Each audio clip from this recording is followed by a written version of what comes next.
Today I'm replacing the battery in a 2006 Mercedes S-Class. It's first thing you need to do is this little thing right here. Slide this over so you can release the key. So slide this over like this. This one's kind of a little bit gross, sticky. Once that's out of the way, inside here you can see a little plastic finger. You push on it this way. So you push that down while you get another pick and just kind of pry up on this.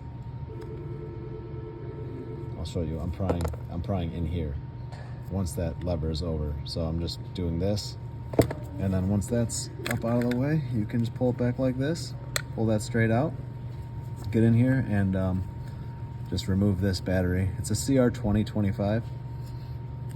So this just slides right out of there. Take the new one, slide it in, and you don't have to do any sliding the lever over or anything when you're reassembling it. You just stick it together like that. Take your key, put it in there, and then you're good to go. Thanks for watching.